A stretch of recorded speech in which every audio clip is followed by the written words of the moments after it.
Hello and welcome back to the penultimate episode of this season. My name is Jamichael, and the podcast you're listening to is called Marked by Words, the place where themes and lessons leave a mark on you, just like a tattoo. Today's episode is derived from the idea of being at your wit's end, feeling that enough is enough, and what is enough isn't yourself, and making the decision to do something about it. Trigger warning. This story does reference suicide. The name of this story is called Ellipsis.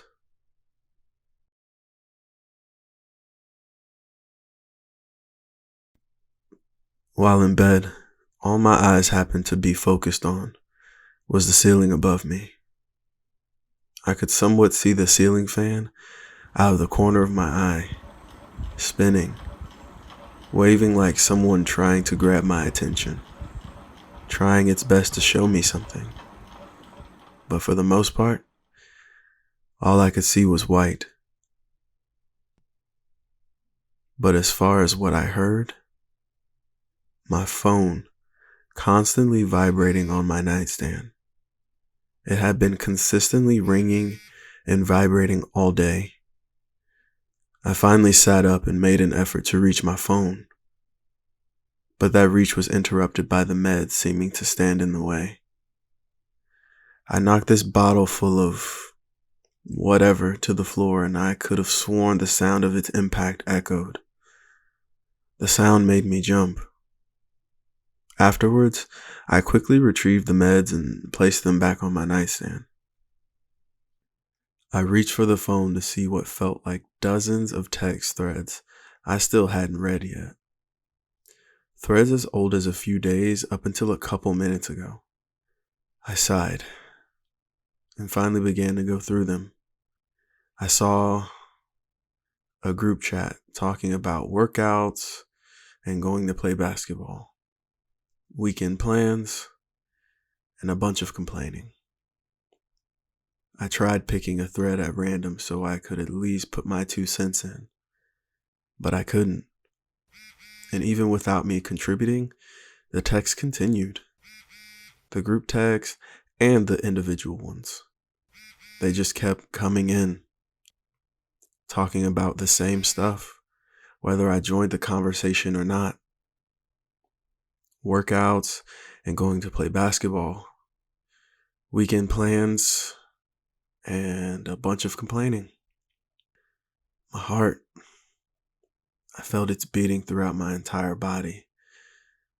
All of me was throbbing, as if I was sore, slammed in between a car door or something.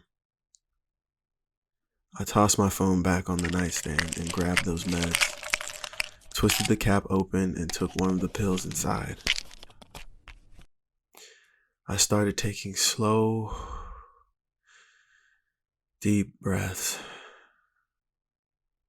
And the next thing I knew, I didn't feel sore, like my entire mind, body, and spirit was throbbing anymore. I almost felt numb. Free of all things, though. I lied back down, facing my white ceiling once again, and closed my eyes.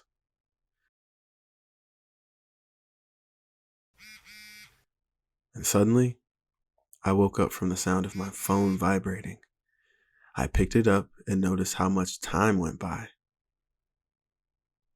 At least I got to sleep for a while, I thought. Upon opening my phone, I saw an incoming call from a childhood friend. I rolled my eyes and let the phone call end on its own. My phone immediately vibrated afterwards. Hey. ...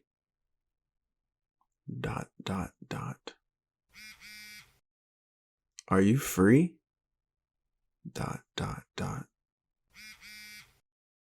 Today's been so trash already. My body It started throbbing again, slowly but surely building up more and more. I decided to finally get out of bed and go to the bathroom. While washing my hands, I took a quick glance in the mirror. After wincing at my own reflection, I hopped in the shower. Once getting out and giving myself another look in the mirror, I reluctantly gave a nod of approval. Before leaving the bathroom, I lathered myself up in so much lotion and cologne, just a small whiff made my eyes tear up a bit. Afterwards, I walked into my closet and found my favorite outfit, shoes included, and I put them on. Standing in front of my mirror, I took a spin to make sure that everything looked the way I wanted it to. Actually, the way I needed it to. Then I went to take a seat on the side of my bed. My phone continued to vibrate like crazy, essentially on the verge of falling off of the nightstand. I decided to grab it and actually read the messages this time. All of them. But it was just more of the same. Workouts and playing basketball, weekend plans, and a bunch of complaining. I leaned forward as I typed in my notes app, essentially putting together this message of just love and gratitude, making my friends aware of the fact that I don't know where I'd be without them, especially considering how tough this year had been. I copied the message from my notes app and sent it to my loved ones. Across the threads, I saw ... dot, dot, dot. Dot, dot, dot. Dot, dot, dot.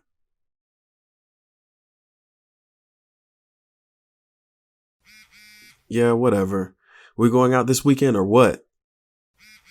Is this from the guy who's been missing workouts for the last week? You don't pick up my phone call but want to send a heartfelt text? I placed my phone down beside me and took a deep breath, trying to keep my composure as my entire body started to feel sore. I was throbbing once again. Before laying down, I reached for the meds, twist the cap open, and dump all the pills that I could into my hand.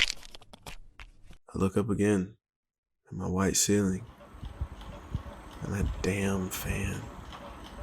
There it is, swinging and waving, trying to get my attention. I swallowed the handful of pills and continued to stare at the white ceiling before me. And out of nowhere, the phone that was constantly vibrating seemed to go silent all on its own.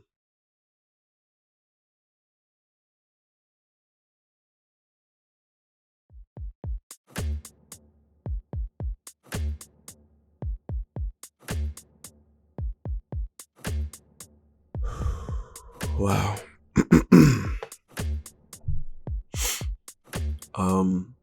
Thank you for listening to today's episode.